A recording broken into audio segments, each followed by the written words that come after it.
My name is Carolyn Campbell, and I'm 30 years old. I had just inherited $21 million from my Aunt Margaret, and I was racing home to tell my husband Daniel the news that would change our lives forever. But I never made it. A black SUV forced me off the highway at 70 miles per hour, and I woke up 5 days later in a hospital bed, alone. My ribs were broken, my head was split open, and when I finally reached my husband Daniel on the phone, he wasn't worried. He wasn't panicked. He was annoyed. He told me I was always playing the victim, that he had no time or money to waste on a pathetic loser, and then he hung up on me. Just like that. Click. While I was lying there with tubes coming out of my arms and machines beeping around me, he hung up. But that wasn't even the worst part. Days later, he walked into my hospital room wearing a brand new Armani suit that cost more than my monthly salary, holding hands with his new woman, a powerful lawyer named Victoria Sterling. He threw divorce papers on my blanket like I was trash he needed to dispose of, but when Victoria looked down at my hospital wristband, she screamed. I mean, really screamed, the kind of sound that echoes down hospital corridors and makes nurses come running. She dropped her $5,000 Birkin bag and everything spilled out across the floor. My husband had no idea. She was my lawyer, the senior partner at the firm managing my $21 million trust, and he had just paid her retainer using my own stolen credit cards to help him steal from me. Before I continue this story, let me know in the comments where you're watching from. And if you've ever been betrayed by the person who was supposed to love you most, hit that like button and subscribe, because what happened next will shock you. Let me take you back to the beginning, to show you how I got here. For most of my 30 years, I was invisible, the younger daughter who never measured up. My sister Jennifer was the golden child, blonde and confident. Everything my mother Patricia wanted.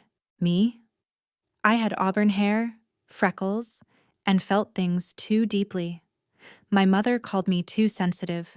I spent my childhood trying to earn love from people who'd already decided I wasn't worth it. Christmas when I was 8, Jennifer got a new bicycle. I got a coloring book. When I asked why, my mother said Jennifer was more responsible. When Jennifer turned 16, my mother threw her a massive party, 200 guests. When I turned 16, we went to Applebee's and she lectured me about my attitude. But there was one person who saw me. Aunt Margaret, my father's sister. She'd made a fortune dealing art in Europe and New York. My mother called her eccentric like it was an insult. Aunt Margaret was elegant, fierce, completely herself. She came to my courthouse wedding 8 years ago when I married Daniel. My mother had a headache. Jennifer had a hair appointment. But Aunt Margaret flew in from Boston, wore a red dress, and told me I deserved the world. 6 months before she died, we had coffee. She held my hand and said, "Carolyn, you're worth so much more than they see. One day you'll have the means to be free. Don't waste it on people who never deserved you." She died 3 months ago. Pancreatic cancer. Fast and brutal. I stayed at the funeral and cried. My mother and Jennifer left early. 2 weeks later, Mr. Montgomery from Montgomery and Associates called about her estate. I figured she'd left me something small, maybe enough to pay off credit cards I'd maxed out supporting Daniel's failed businesses. I worked at a women's shelter making $38,000 a year. Daniel hated it. He said I should get a real job that made real money. What he meant was a job that could fund his dreams. For 8 years, I supported Daniel. He'd started 4 companies, failed at all of them. But failure never stopped him from spending my money. I paid rent, car insurance, groceries while he took investors to steakhouses. I wore the same outfits for years while he bought designer suits. I ate ramen so he could order bottle service at networking events. By year 8, Daniel was bitter and resentful. He stayed out late, came home smelling like perfume. He made comments about how I'd let myself go, how I wasn't ambitious, how I was holding him back. But I stayed. Because leaving meant admitting I'd wasted 8 years. It meant proving my mother and sister right when they'd said Daniel was using me. I sat in Mr. Montgomery's office in a leather chair worth more than my car. He slid a folder across his desk. Ms. Campbell, your aunt left very specific instructions. I expected 15,000, maybe 20. Enough to matter, but not enough to change anything. He opened the folder. Too many zeros. Your aunt's estate is valued at approximately $21 million. She's left it all to you. I laughed. 21 million wasn't real. That was a movie plot. But Mr. Montgomery didn't laugh. He slid the trust documents across. My name, sole beneficiary. Your aunt specifically excluded your mother and sister. You are the only heir. I couldn't breathe. $21 million. We could pay off everything. Daniel could fund his startup properly. We could have the life we'd talked about.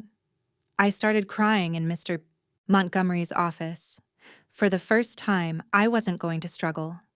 Mr. Montgomery handed me tissues and said something I didn't pay attention to. Be very careful who you tell. Money reveals who they truly were all along. I nodded, thinking about Daniel's face when I told him. How happy he'd be, how this would fix everything. I was so stupid. I left Mr. Montgomery's office in a daze. I sat in my 10-year-old Honda Civic in the parking garage, and my hands were shaking so hard I had to dial Daniel's number twice. He answered on the third ring. I could hear noise in the background, music, people talking, a woman laughing. What? His voice was sharp, annoyed. This was his default tone with me now. Daniel.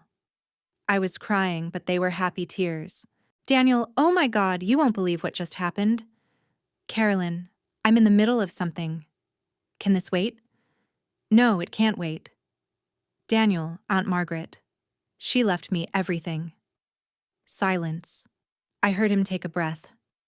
Left you what? Her ugly furniture? Her cat? No. I was laughing and crying at the same time. The money. Daniel, all of it. The lawyer just told me. It's $21 million. We're rich. We're actually rich. The silence that followed was long. Too long. It wasn't the excited silence of someone too shocked to speak. It was something else. Something calculating.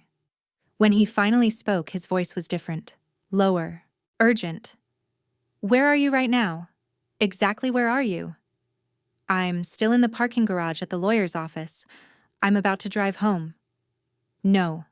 Wait. No. Just come straight home. Don't stop anywhere. Don't talk to anyone. Okay, I'm coming now. I can't wait to. Carolyn? He cut me off. Don't tell anyone. Do you hear me?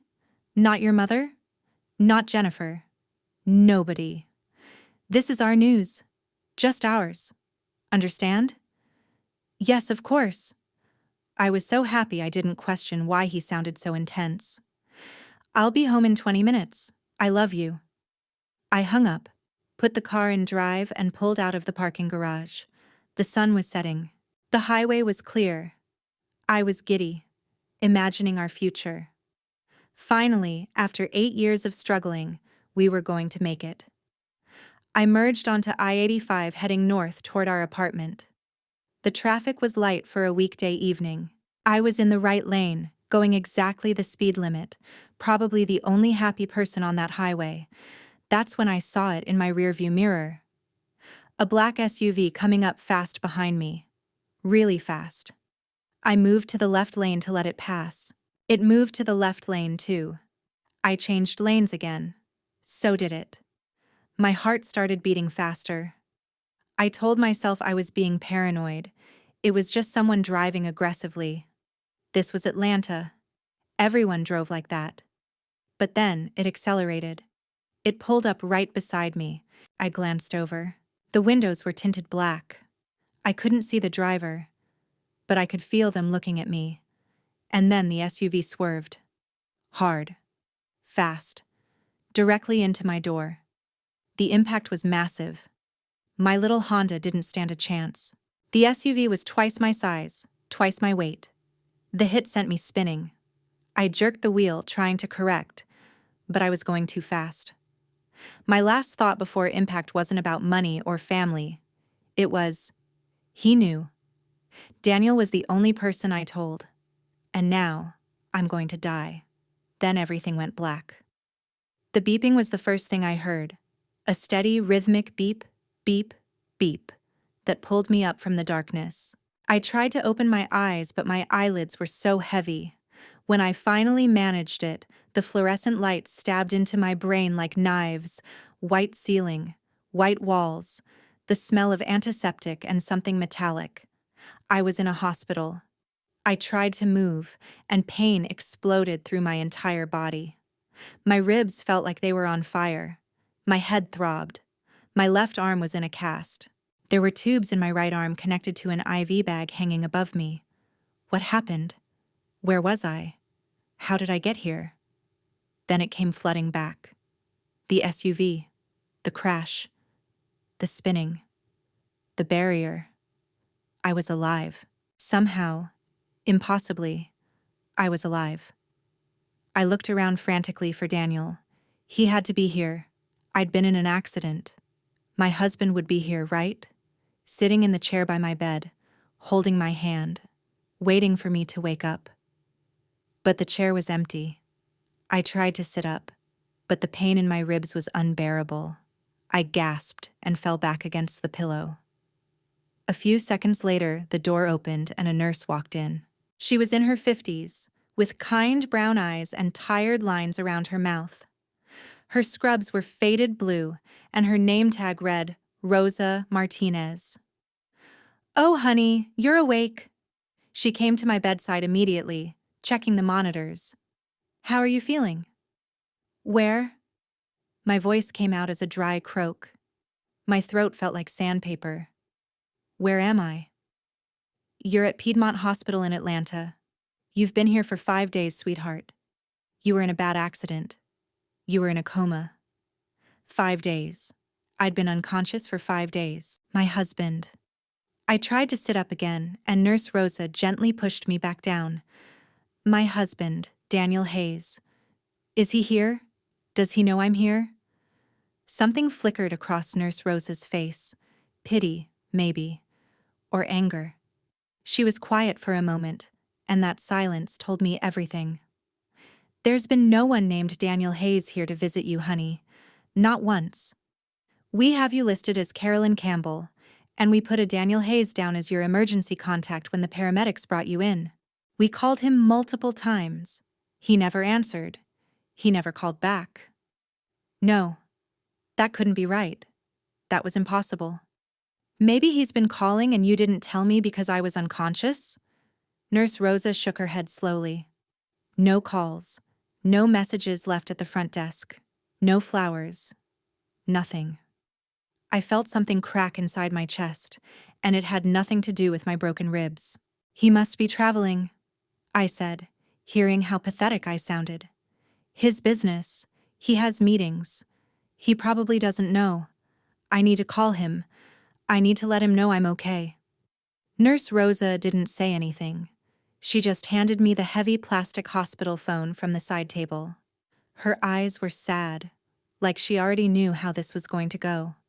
My hands were shaking so badly I could barely punch in Daniel's number. It rang once, twice. On the third ring, he picked up. But before he said anything, I heard it. The background noise. Loud music, R&B, the clink of glasses. High-pitched laughter from a woman. He was at a party. "What?" His voice was sharp, irritated, like I was a spam call interrupting his good time. "Daniel." My voice cracked. "Daniel, it's me." "Carolyn?" He sounded annoyed, not worried. "What is it?" "I'm in the middle of something important." "I'm in the hospital." I was crying now, hot tears running down my bruised face. "I was in an accident, a car accident. I've been in a coma for 5 days. I'm at Piedmont Hospital. I need you to come." please." There was a pause. The music in the background didn't stop. When he spoke again, his voice was cold. So cold it felt like ice water in my veins. "A coma? Are you serious? What did you do, Carolyn? Did you wreck the car? God, you're always doing something. Always some kind of drama. Daniel, please. A truck hit me. I have broken ribs. I almost died." "Listen, Carolyn." His voice got lower, harder. "I don't have time for this. I don't have time. And I sure as hell don't have money to waste on someone who can't even drive properly. You're always the victim. Always. I'm trying to build something here. Something real. And you just keep dragging me down." I couldn't breathe. "What are you saying?" "I'm saying I'm tired. I'm tired of you. I'm tired of your drama. I'm tired of everything about you. You're a loser, Carolyn. Do you understand that? A pathetic loser. And I'm done. Daniel, handle it yourself. Take an Uber or something. Don't call me again." Click. The dial tone buzzed in my ear, loud and mocking in the quiet hospital room. I slowly placed the receiver back on the hook. My hand was perfectly steady now. The tears stopped. A loser. The word echoed in my head. A pathetic loser. For 8 years, I'd supported him. I'd paid for everything. His suits, his dinners, his networking events, his failed businesses. I'd eaten leftovers and ramen so he could have steak. I'd worn the same clothes for years so he could look successful. I'd worked 40-hour weeks and then come home to cook dinner and listen to him complain about how the world didn't recognize his genius. I'd given him everything. And now, lying in a hospital bed with broken bones and tubes in my arms, I was a loser. Nurse Rosa was still standing there. She hadn't left. She'd heard the whole thing. "Honey," she said softly, putting a hand on my shoulder. "I'm sorry." I just stared at the wall. I felt cold, empty, but also, strangely, clear. Like a fog had lifted and I was seeing everything for the first time. "He called you a loser," Nurse Rosa said, and there was anger in her voice now. "Not at me. For me." "That's interesting, because he's been living like a king this past week." I turned my head to look at her. "What do you mean?" She pulled up a chair and sat down.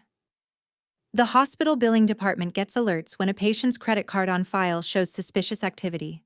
You know, in case of fraud. Your cards have been very active, honey. $6,000 at Neiman Marcus 3 days ago. $3,500 at Morton's Steakhouse. $12,000 at a jewelry store yesterday." The room tilted. "That's impossible. My wallet. My purse. Where's my purse?" Nurse Rosa's face went hard. "That's the thing, sweetheart. Your husband came here. 5 days ago, the day you were admitted. But he didn't come to see you. He went straight to the nurse's station on the intake floor. He showed his ID, said he was your husband, and that he needed to collect your personal belongings to keep them safe for you at home." "He was here?" I whispered. "He was here. While you were in a coma, fighting for your life, he was in this building. But he didn't ask a single doctor about your condition. He didn't ask if you would live. He just got your purse from a new nurse who didn't know the protocol, and he left." The cold emptiness in my chest spread, turning into something else, something harder, sharper. "He stole from me.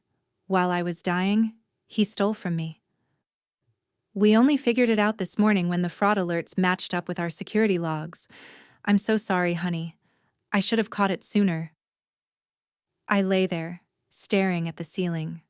And then it hit me. The last piece clicking into place. The crash. The black SUV that appeared out of nowhere. That hunted me across lanes. That rammed into my door. Daniel was the only person who knew about the money. I'd told him about the $21 million, and 2 hours later, someone tried to kill me. This wasn't a hit and run. This wasn't road rage. This was attempted murder. My husband had tried to kill me. I need to call my sister, I said, my voice sounding strange and distant. I need to call Jennifer. Nurse Rosa hesitated. Honey, are you sure that's a good idea right now? She needs to know. She's my family. She'll help me. But even as I said it, something cold was spreading through my chest. A terrible suspicion I didn't want to name. Nurse Rosa handed me the phone again. I dialed Jennifer's number from memory. She answered on the second ring. Jennifer. My voice was shaking. Jennifer, please, I need your help. I'm at Piedmont Hospital. I was in a crash. A truck hit me. I think Daniel tried to kill me. There was a pause on the other end. Not a shocked pause. An annoyed pause. Carolyn. Her voice was sharp, high-pitched, the tone she always used when I was embarrassing her. What are you talking about? Tried to kill you? Are you drunk? Are you on medication? What kind of nonsense is this? I'm not drunk. I'm in the hospital. I've been in a coma. Jennifer, please, listen. No, you listen. Do you know what day it is? It's Sunday. Robert's parents are here. His boss is here. We're having a very important barbecue for Robert's firm, and you're calling me with this insane drama? My blood went cold. Daniel is there? At your house? Of course he's here. He's in the backyard with Robert right now. My husband is finally helping your deadbeat husband make something of himself. He's introducing him to his partners. And you have the nerve to call here and accuse him of trying to kill you? Jennifer, he's spending my money. He stole my credit cards while I was unconscious. Oh my God. She actually laughed. A short, cruel sound. You're jealous. You're jealous that I married a successful man, and you're jealous that Robert is willing to help Daniel when you couldn't. This is exactly like you, Carolyn. Always the victim. Always trying to make everything about you. I'm not lying. I don't want to hear another word. You're embarrassing me. You're embarrassing this family. Get yourself together. Take an Uber home, and do not call this house again until you're ready to apologize. She hung up. I sat there holding the phone, the dial tone screaming in my ear. He was there. Daniel was at my sister's house, with her husband Robert, making business deals, and my sister had just called me jealous, dramatic, an embarrassment. They were all together. While I was lying here broken and alone, they were having a barbecue. They're all in on it, I whispered. Aren't they? Nurse Rosa didn't answer.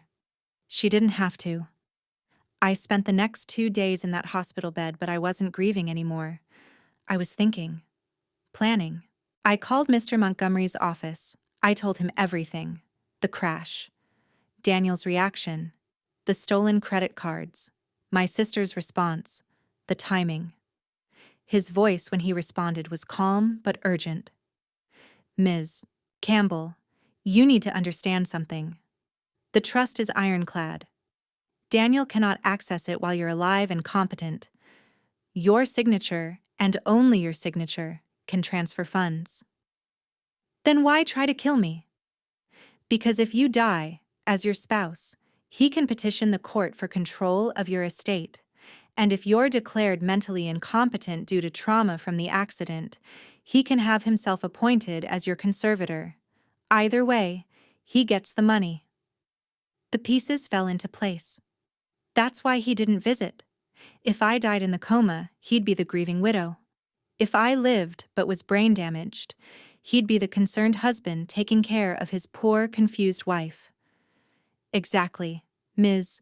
Campbell, you're in danger. Real danger. Do not speak to your husband or your family. I'm sending someone to help you right now. The best litigator at our firm. Her name is Victoria Sterling. She'll protect you. I wrote down the name. Victoria Sterling, senior partner, the shark who would swim in and save me. I waited. Security guards appeared outside my door that afternoon, arranged by Mr. Montgomery. Large men in plain clothes who checked everyone who came near my room. I waited for Victoria Sterling to arrive and tell me everything would be okay, but she never came. Instead, on the afternoon of day 7, my door was kicked open. Daniel walked in like he owned the place. But he wasn't the Daniel I knew. This person was a stranger wearing my husband's face. He was dressed in a brand new Armani suit, navy blue, perfectly tailored. I knew from my years of buying his clothes exactly how much it cost. $3,000. On his wrist was a Rolex, $15,000. His hair was freshly cut, styled. He smelled like expensive cologne. And he was smiling. Not a warm smile, a predator's smile. But he wasn't alone. Behind him walked the most intimidating woman I'd ever seen. Tall, elegant, maybe 38 years old. She wore a cream-colored designer suit that probably cost more than I made in 3 months. Her dark hair was pulled back in a severe bun. She carried a Birkin bag in one hand that I knew cost at least $5,000. Her heels clicked on the hospital floor with sharp authority. This had to be Victoria Sterling. The lawyer Mr. Montgomery promised would protect me. But she wasn't here to protect me. She was holding Daniel's hand. Well, Daniel said, his voice dripping with false surprise. Look at that. Still alive. I really thought you'd be dead by now. I have to say, I'm disappointed. These doctors are better than I expected. I couldn't speak. I just stared. Daniel walked past my bed and put his arm around the woman's waist, pulling her close. He kissed her cheek, long and possessive. Carolyn, I want you to meet Victoria. She's my everything. My partner, my lawyer, my future wife. Well, she will be my wife, as soon as she finishes cleaning up this mess. He waved his hand at me like I was garbage. We're getting married in Italy, Lake Como. Victoria's already booked the villa. The woman, Victoria, finally spoke. Her voice was smooth, cultured, and utterly bored. Daniel, darling, can we speed this up? You said she was ready to sign.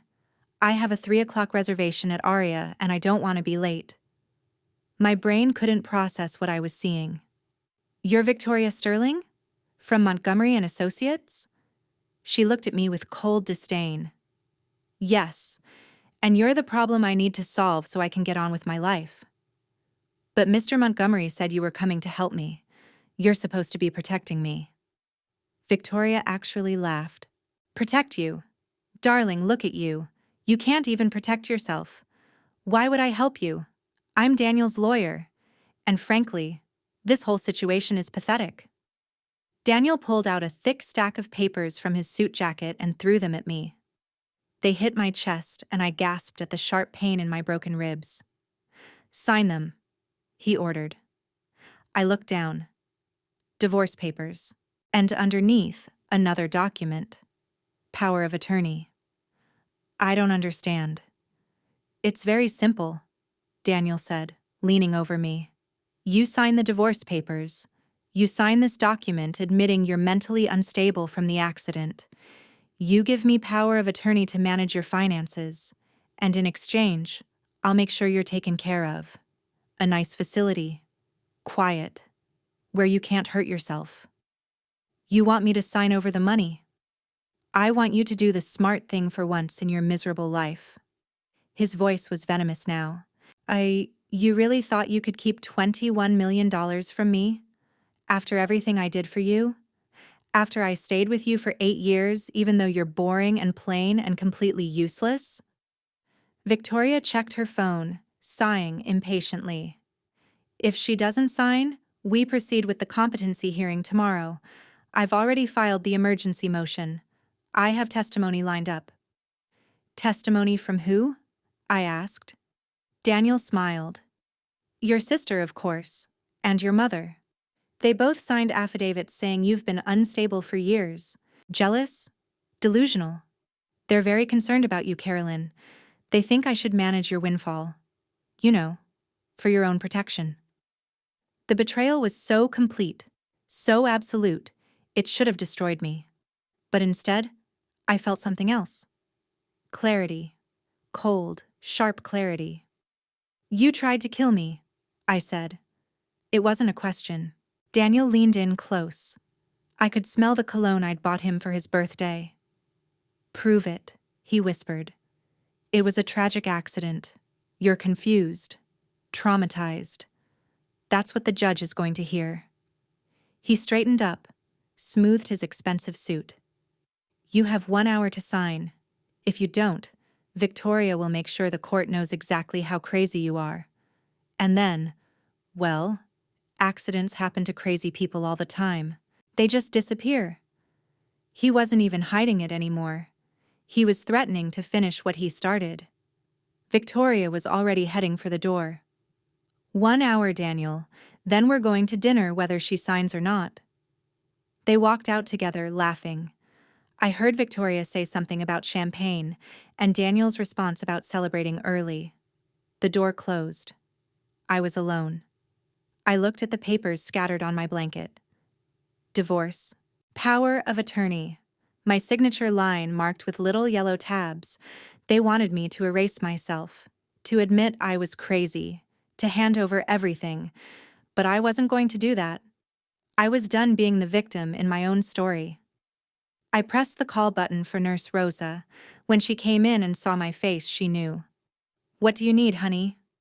I need you to call the police. Tell them I want to report a theft and an attempted murder. And then I need you to call Mr. Montgomery at Montgomery & Associates. Tell him his senior partner, Victoria Sterling, just walked into my hospital room on my husband's arm and threatened me. Tell him I need help. Real help. Nurse Rosa nodded, and I saw something fierce in her eyes. It's about time, sweetheart. An hour after Daniel and Victoria left, my room was full of people. Detective Sarah Chen from the Atlanta PD sat in the chair next to my bed. She was in her early 40s, with sharp eyes and the tired face of someone who'd seen every type of human ugliness. She wore plain clothes, a blazer and slacks, and she had a recorder on the rolling table. Nurse Rosa stood by the door like a guard, her arms crossed, making sure no one interrupted. And on my phone, on speaker, was Mr. Montgomery. Ms. Campbell, Detective Chen said, clicking her pen, I need you to tell me everything from the beginning. Take your time. So I did. I told her about Aunt Margaret's death, about the inheritance, about calling Daniel from the parking garage, about the black SUV that hunted me across lanes, about waking up after 5 days, about Daniel stealing my purse, about the 6,000 at Neiman Marcus and the 3,000 at Morton's and the 12,000 at the jewelry store. I told her about the phone call where he called me a loser, about Victoria Sterling walking into my room on his arm, about the divorce papers and the threats. Detective Chen took notes. She didn't look shocked. She looked tired and angry, but not shocked. Like this was just another day in her job. Another man trying to kill his wife for money. The crash, she said. You said a black SUV forced you off the road. Did you see the driver? Get a plate number? No. The windows were tinted. It happened too fast. But Detective, Daniel was the only person who knew about the money. The only one. 2 hours after I told him, someone tried to kill me. That can't be a coincidence. It's not, said Mr. Montgomery's voice through the phone speaker. Detective Chen, I'm the executor of the Margaret Campbell estate. Ms. Campbell is correct. Only she and my firm knew about the inheritance until she made that call to her husband. The timing is damning. Detective Chen nodded. What about this lawyer, Victoria Sterling? You're saying she's a senior partner at your firm?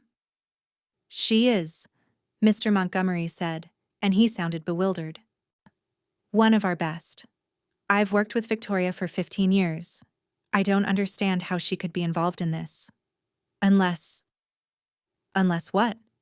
I asked. Unless your husband lied to her. If he told Victoria you were missing, or mentally incompetent, or that you'd abandoned him, she might have taken him on as a client, not realizing you were her own client through the trust. But that doesn't explain why she was threatening you in person. Detective Chen stood up. I'm going to need to speak with Ms. Sterling, and I'm going to need your husband's financial records, phone records, and security footage from this hospital. I'll have my office send everything, Mr. Montgomery said. There's one more thing, I said quietly. My sister Jennifer. She told me Daniel was at her house at a barbecue with her husband Robert Morrison, and she said they were making business deals. She knew about the money, Detective, and she called me crazy when I said Daniel tried to kill me. Detective Chen's pen stopped moving. Your sister knew about the inheritance? I don't know, but she wasn't surprised when I mentioned it, and she was angry, like she thought I didn't deserve it. Ms. Campbell, I need you to think very carefully. Is there any way your sister or her husband could have been involved in the crash? I closed my eyes. I didn't want to believe it. But Nurse Rosa's words came back to me. Money doesn't change people. It reveals who they were all along. My brother-in-law, Robert, he's a real estate developer. He's very wealthy. He has connections. And at every family gathering for the past 5 years, he's talked about his investment company, Brooks Holdings, LLC. He uses it for deals. Detective Chen wrote that down. Brooks Holdings. My sister Jennifer has always been jealous of me, even though she's the one who got everything growing up. And my mother always favored her. If Daniel told them about the money, if he offered them a cut, I stopped. I didn't want to finish the thought, but Detective Chen did it for me. Then, you have a conspiracy. The word hung in the air. Conspiracy. Not just Daniel, all of them. Over the next 3 days, Detective Chen worked fast. She got warrants. She pulled records. She listened to jail calls. Because yes, Daniel was arrested that first night after I reported the theft. They picked him up at my sister's house. He'd spent $3,000 more on my credit card at a club that same evening, and that was all the evidence they needed to hold him.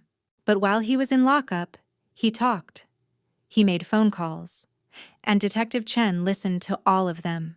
She came back to my hospital room on day 3 with a folder full of documents and a grim expression. Ms. Campbell, you need to hear this. She played me an audio file. Daniel's voice, tinny through the jail phone. Robert, listen to me. You have to get me out of here. This is your fault too. You said it would be clean. You said the guy you hired was a professional. And then a man's voice. Smooth, educated, condescending. My brother-in-law, Robert Morrison. Calm down, Daniel. I'm working on it. I've already called my lawyer. But you need to keep your mouth shut. She knows. Carolyn knows. And she's got the cops involved. If I go down, you go down with me. You and Jennifer. Don't forget who paid for that truck. I said keep your mouth shut.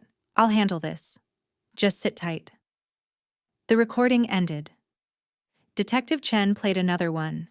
This time, Daniel was calling my sister. Jennifer, you have to talk to your husband. He's going to let me rot in here. My sister's voice came through, high and panicked. This is your fault, Daniel. You said you'd handle it. You said it would look like an accident. It was supposed to, but she survived. And now she's asking questions. Well, you'd better figure it out, because if you mention our names, I swear to God. You'll what? You're in this just as deep as I am. You knew about the plan. You introduced me to Robert's guy. You're the one who suggested we get your mother to sign that affidavit.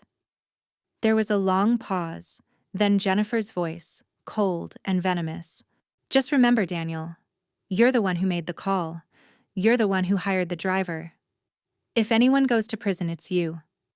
She hung up on him. Detective Chen stopped the recording. Ms. Campbell, we've identified the driver of the SUV. The license plate was cloned, but we found the real plate on a toll camera before the accident. It's registered to a shell company called Brooks Holdings, LLC. My brother-in-law's company. Robert Morrison had paid for the truck that tried to kill me. But there's more, Detective Chen said. She pulled out a bank statement. We traced a wire transfer from an account Robert controls. $50,000. Paid to a man named Travis Keene 2 days before your accident. $25,000 up front, $25,000 after. I felt sick. They hired a hitman? They hired someone to make it look like an accident? And my mother? What about Patricia? Detective Chen pulled out another document. Your mother signed an affidavit 3 weeks ago, right after your aunt died. In it, she states that you've always been emotionally unstable, prone to delusions and jealousy, and that you couldn't be trusted with money. She signed it before you even knew about the inheritance. 3 weeks ago, before I even went to Mr. Montgomery's office, they'd already been planning this. Daniel must have known. Somehow, he'd found out about Aunt Margaret's will. They were all in on it, I whispered. From the beginning. It looks that way, Detective Chen said. Your husband, your sister, your brother-in-law, and your mother. They were planning to have you declared incompetent or dead, and split the money between them. I sat there, letting it sink in. My entire family, the people who were supposed to love me, they'd tried to murder me for money. But I wasn't crying. I was angry. Cold, clear, righteous anger. What happens now? I asked. Now we build a case. We have the financial records. We have the jail calls. We have the affidavit. We have testimony from Nurse Rosa about the stolen purse. And we have your testimony about the crash and the timing. What about Victoria Sterling? That's where it gets complicated, Detective Chen said. We need to talk to her. But she's a lawyer, and she'll have her own lawyer the second we approach her. If she was deceived by your husband, she might cooperate. If she was knowingly involved, she'll stonewall. As if on cue, my phone rang. The main hospital line.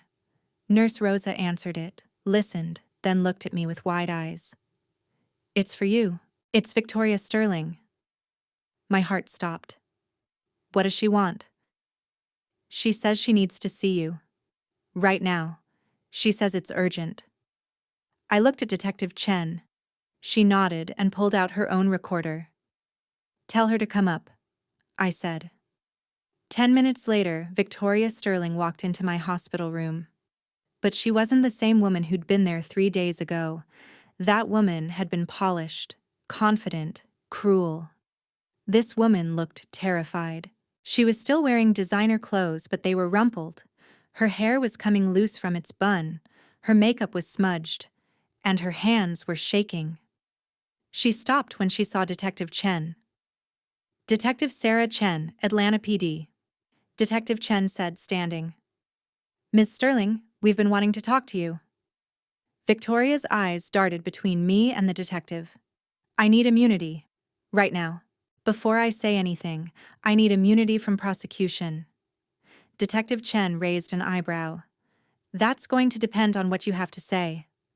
Victoria pulled a folder from her bag and slammed it on the table. Everything. I have everything. Financial records, phone transcripts, emails, text messages, all of it. Daniel Hayes isn't just guilty of attempted murder. He's guilty of fraud, identity theft, and conspiracy. And so are Robert Morrison, Jennifer Morrison, and Patricia Campbell. She looked at me, and for the first time, I saw something like remorse in her eyes. Ms. Campbell, I owe you an apology. I had no idea you were my client. Daniel came to me 6 weeks ago. He told me his wife had disappeared with another man. He said she was draining your joint accounts. He said she was vindictive and unstable, and he needed help protecting his assets. I believed him. You never thought to verify his story? Detective Chen asked. I did. I checked public records. Carolyn Campbell hadn't filed for divorce. There were no restraining orders, no police reports. It all seemed legitimate. A messy divorce where the wife was hiding assets. Victoria's voice cracked. I didn't know she was the Campbell Trust beneficiary. That file is handled by Mr. Montgomery personally. I never saw her name until I looked at her hospital wristband. "And when you realized?" I asked. I was horrified. I'd been used. Daniel had been paying my retainer with your stolen credit cards. I'd filed fraudulent documents. I'd threatened you in person. My entire career was over if this came out. I could be disbarred, prosecuted. Victoria sat down heavily. So I went back to my office and I pulled everything. Every call Daniel made, every email, every document he'd given me, and I found the truth. She opened the folder. Daniel didn't act alone. He was in contact with your brother-in-law Robert Morrison for months. Robert found out about your aunt's will because he has a friend who works at the county clerk's office. He saw the trust documents when they were filed. My stomach turned. Robert knew before I did. Yes. And he told Daniel. Together they planned the accident. Robert paid for it through his shell company. The driver was someone Robert knew from a construction crew he'd fired years ago. Travis Keene, a man with a record who needed money. And my sister. Victoria flipped pages. Jennifer was the one who suggested the conservatorship backup plan. If the accident failed, they'd have you declared incompetent. Your mother provided the affidavit. Jennifer convinced her that you'd been given money you didn't deserve, and that as the family, they had a right to manage it for you. She looked up at me. Your mother actually believed she was helping you. Jennifer and Robert convinced her you'd be overwhelmed by the money, that you'd waste it, that the family needed to step in. Your mother is manipulated and greedy, but I don't think she knew about the murder attempt. But Jennifer did. Jennifer knew everything. She was furious that your aunt left you the money instead of splitting it between both of you. She felt entitled to half, and when Daniel offered her and Robert a cut if they helped him, she jumped at it. I felt numb. How much were they supposed to get? $5 million each. Daniel, Jennifer, Robert. Your mother was supposed to get $1 million, but she didn't know that. She just thought she was helping manage your affairs. Detective Chen was taking notes. Ms. Sterling, why are you bringing this to us now? Because I'm not going to prison for these people, Victoria said flatly. Daniel used me. He lied to me. He made me fall in love with him, and he used that to manipulate me into helping him commit crimes. I'm not covering for him. I'll testify to everything. She turned to me. Ms. Campbell, I know you have no reason to believe me, but I'm on your side now. I have resources. I have connections. And I'm going to make sure every single person who tried to hurt you pays for it. I looked at this woman who'd terrified me just days ago. She wasn't doing this out of kindness. She was doing it to save herself. But right now, I didn't care about her motives. I want them arrested, I said. All of them. I want to be there when it happens. Victoria's smile was cold and sharp. I was hoping you'd say that. Detective Chen, I believe the Morrison family has a standing Sunday dinner tradition at Patricia Campbell's house. This Sunday, they'll all be there, celebrating. Detective Chen nodded slowly. A family gathering. Everyone in one place. With 3 police officers and Ms. Campbell walking through the door, Victoria said. Let's give them the surprise of their lives. I felt something unfold in my chest. Not hope. Something harder. Something colder. It's time they learned what happens when you underestimate the loser. Sunday came. I'd been released from the hospital 2 days earlier. Victoria had moved me to a hotel under a fake name, the Four Seasons. Presidential suite. 2 security guards in the hallway at all times. My ribs still ached, but I could move. The bruises had faded to yellow and green. My cut had healed enough to remove the stitches, leaving a thin silver scar on my temple. That Sunday afternoon, I stood in front of the hotel mirror and barely recognized myself. I wore a blood-red pantsuit that Victoria had bought me. Tailored, sharp, expensive. Power clothes. My auburn hair was pulled back tight, severe, showing the scar. I wanted them to see it. I wanted them to see what they'd done. Victoria stood next to me, also dressed for battle. Charcoal gray suit, hair perfect, makeup flawless. She looked like exactly what she was, a weapon. "Ready?" she asked. I looked at my reflection one more time. The scared, small woman who'd spent 30 years seeking approval from people who didn't deserve it was gone. The woman looking back at me was someone new, someone harder.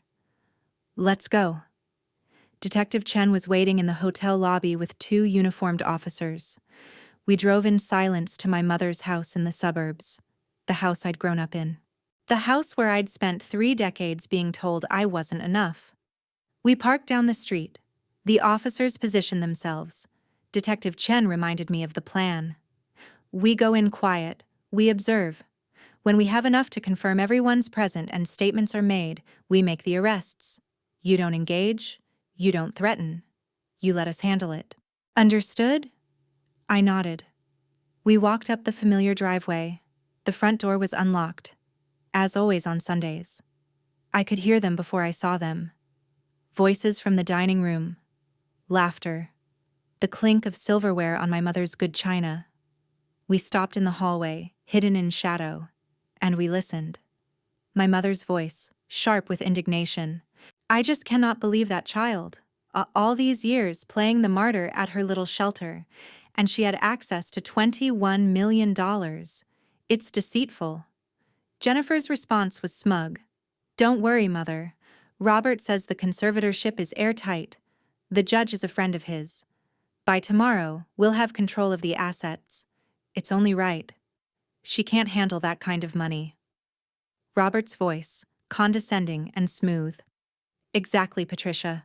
Think of it as the family stepping up to help poor Carolyn. She's clearly not stable enough to manage her own affairs after that accident." "Accident," Jennifer said with a laugh. "I still can't believe Daniel hired someone so incompetent. She was supposed to die, not just get a few bruises." Silence. Cold, heavy silence as we all registered what she'd just said. Then my mother's voice, quieter. "Jennifer, don't say things like that. We agreed we wouldn't discuss the details." "Oh, please, Mother. We all know what happened. Robert paid the man. Daniel made it happen. And when that failed, we moved to Plan B. It's fine. Either way, we get the money." That was enough.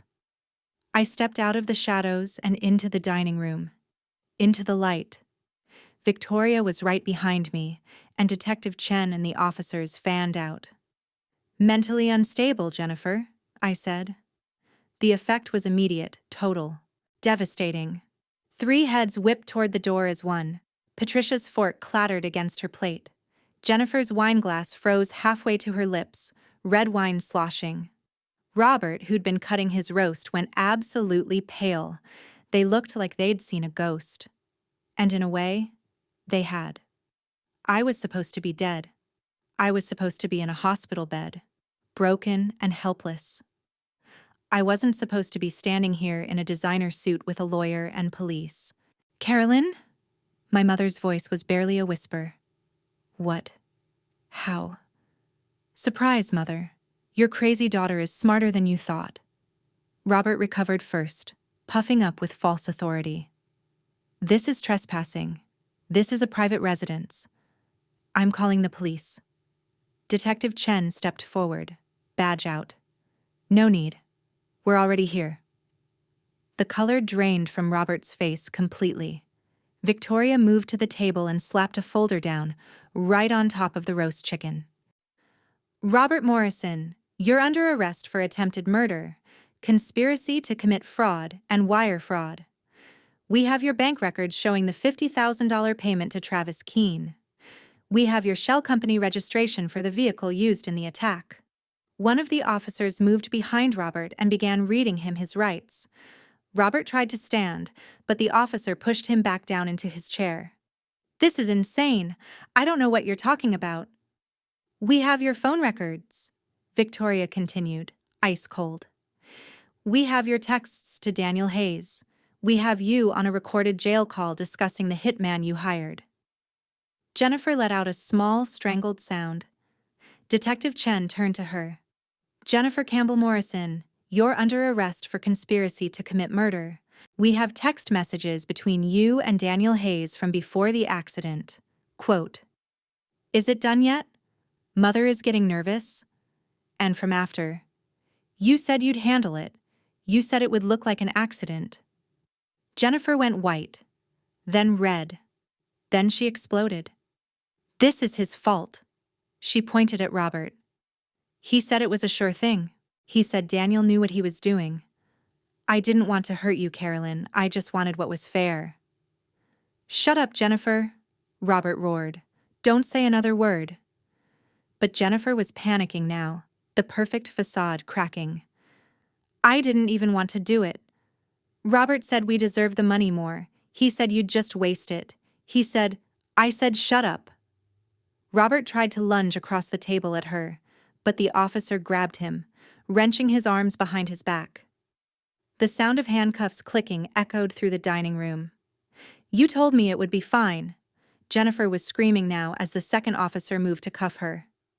"You said no one would know. You said it was your idea," Robert shouted back. "You're the one who said she didn't deserve it. You're the one who introduced me to Daniel. You greedy." And just like that, they turned on each other. All the pretty words about family and concern and helping me evaporated. They were rats in a trap, trying to chew through each other to escape. Through it all, my mother sat frozen at the head of the table. Her face had gone gray. Her hands were shaking. I walked slowly toward her. The officers were hauling Jennifer and Robert out of the room, both still screaming at each other. But I ignored them. I stopped right in front of my mother.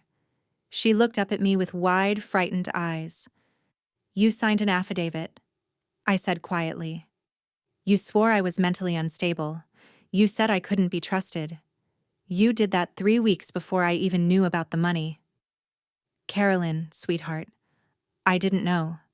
I didn't know they were going to hurt you. Jennifer said we were helping you. She said you'd be overwhelmed. She said I didn't deserve it," I finished. "And you agreed. Because you've always agreed with her. Your whole life, you chose her over me. Every birthday, every Christmas, every single moment that mattered. She was the golden child and I was the disappointment." "That's not true." "Yes, it is." I leaned down, my voice calm and cold. "And you know what's funny, Mother? Aunt Margaret saw it. She saw how you treated me. That's why she left me everything. Not Jennifer. Not both of us. Just me. Because she knew I was the only one who deserved it." Patricia's face crumpled. "Please, Carolyn. I'm your mother. I made a mistake." "I didn't understand." "You understood perfectly. You just thought I'd never fight back." I straightened up and turned away. Detective Chen was waiting by the door. "Mrs. Campbell," the detective said, "we'll need you to come down to the station for questioning. You're not under arrest at this time, but you will be required to testify." My mother started crying, loud, heaving sobs. I didn't look back. I walked out of that house and I didn't feel sad. I didn't feel guilty. I felt free. Behind me, I heard my mother calling my name, begging, apologizing. I kept walking. 6 months later, I sat in a courtroom and watched justice be served. Daniel was first. He'd been denied bail, held in the county jail for 6 months waiting for trial. When they brought him in wearing an orange jumpsuit, he was a shadow of the man I'd married. His hair was shaved. He'd lost weight. He looked small. The evidence against him was overwhelming. The stolen credit cards, the hospital security footage, the recorded jail calls where he'd discussed the hit, the server logs showing he'd tried to access my trust by impersonating Victoria. The prosecutor laid it all out. Attempted murder, conspiracy, fraud, identity theft, assault in a hospital room with security footage. Daniel's lawyer tried to argue diminished capacity, that he'd been manipulated by Robert Morrison, that he was a victim too. The jury didn't buy it. Guilty on all counts. The judge looked at Daniel with pure disgust. "Mr. Hayes, you tried to murder your wife for money. You robbed her while she lay unconscious. You threatened her in her hospital bed. You are not a victim. You are a parasite. 25 years. No possibility of parole." As they led him away, Daniel turned and looked at me. His eyes were full of hate. Pure, burning hatred. He wasn't sorry. He was just angry that I'd survived. I felt nothing. Robert Morrison was next. Faced with the evidence, he'd tried to make a deal. He'd confessed to everything. The shell company, the payment to the hitman, the plan to split the money. And he'd thrown Jennifer under the bus. He told the court she'd been the mastermind, that she'd manipulated him, that she was consumed with jealousy over the inheritance. The prosecutor offered him reduced charges in exchange for his full cooperation, 15 years instead of life. But Robert's confession had consequences. His real estate license was revoked. His business partners dropped him. His wealthy parents disowned him. And most importantly, they disowned Jennifer. Robert's family was old Virginia money, very white, very proper. They sat in the courtroom and listened to their son blame his crimes on his wife, the black woman who'd corrupted their golden boy. They didn't disown him. They disowned her. Jennifer stood alone at her own trial. No husband, no family, no support. She was convicted as an accomplice. 10 years. As they led her away, she looked at me with pure venom. "This is your fault. You've always been jealous. You've always wanted what I had." I just stared at her. After everything, she still didn't understand. She still thought she was the victim.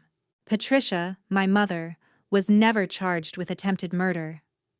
The prosecutor decided her involvement was limited to signing a false affidavit and that Jennifer had manipulated her. But she was required to testify against her own children, to admit under oath that she'd favored Jennifer, that she'd believed I didn't deserve the money. The courtroom was packed the day she took the stand, and I watched my mother, under oath, admit the truth about our family. When it was over, she tried to approach me in the hallway. Security stopped her. She's called me hundreds of times since then, sometimes angry, sometimes weeping, sometimes just breathing into the phone. I've never answered. Not once. Because I learned something through all of this. Blood doesn't make you family. Love does. And these people never loved me. They tolerated me when it cost them nothing, and they tried to destroy me the moment I had something they wanted. 1 year after the crash, I stood in a bright office overlooking downtown Atlanta. The walls were white. The furniture new. On the wall, Campbell Foundation, supporting survivors of domestic violence. I'd used Aunt Margaret's money to build something from betrayal's ashes. The foundation offered free legal services, safe housing, relocation for women fleeing danger. We partnered with police, hospitals, shelters, helped women vanish to stay alive. Detective Sarah Chen sat on our board. So did Nurse Rosa Martinez, who'd quit her job to join us full-time. Victoria Sterling, reinstated after cooperating with prosecution, did pro bono work for clients. Victoria and I weren't friends. Never would be. But we respected each other. Trust is earned. I kept my apartment modest. No mansion, designer clothes, or fancy cars. I'd seen where worshiping money led. I used the money as Aunt Margaret wanted, to help people, be free, build what mattered. Monthly, I visited her grave with flowers, updating her on women we'd helped escape, lives saved. I'd read her letter from the will, carried in my wallet. "Dearest Carolyn, if you're reading this, I'm gone. You're shocked by what I've left you. Don't be.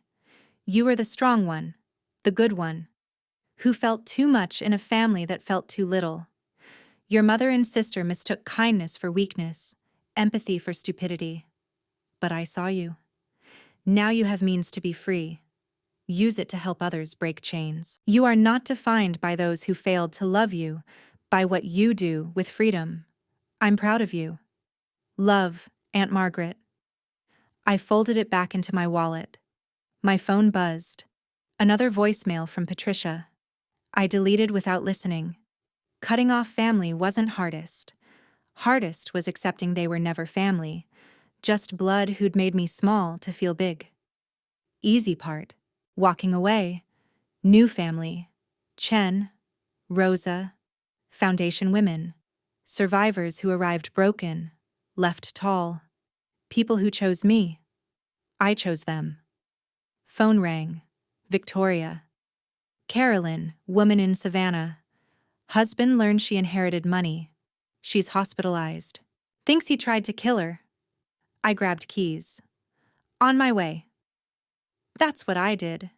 Saved women called crazy, dramatic, unstable, whose families silenced them. Saved them because I knew being hunted by supposed protectors. Taught what Aunt Margaret taught. Worth never defined by those blind to it. Have you had family convince you, or others, you were unstable? Too dramatic? Sensitive? Much? Gaslit by those supposed to love you? If so, you're not crazy. Not too much. Not imagining. They revealed who they were. Money doesn't change people. Turns up volume on who they were. My 21 million exposed greed, cruelty hidden under family loyalty. They called me loser, weak, emotional, undeserving, wrong. My worth never needed their validation. Ultimate justice. Surviving, building life on my strength, far from poison. Husband tried killing me. Sister helped. Brother-in-law paid. Mother testified I was crazy. It set me free. I know who I am. Survivor. Fighter. Turning worst into salvation for others. Built beauty from betrayal's ashes. Best revenge. Becoming who they feared. If trapped, told crazy, gaslit, manipulated small. Listen. Not alone. Not imagining. You can survive. People like me, Chen, Rosa will believe. Fight. Help you out. Take first step. Decide you're worth saving. You are. Always were. Their blindness. Their failure. Not yours. Have you escaped toxic family? Betrayed by trusted? Share in comments. If resonated, share with someone needing it. Someone thinking alone, crazy, trapped forever. Let them know survival, freedom possible, not defined by those failing their worth. Thank you for listening. Remember, you are enough. Always were.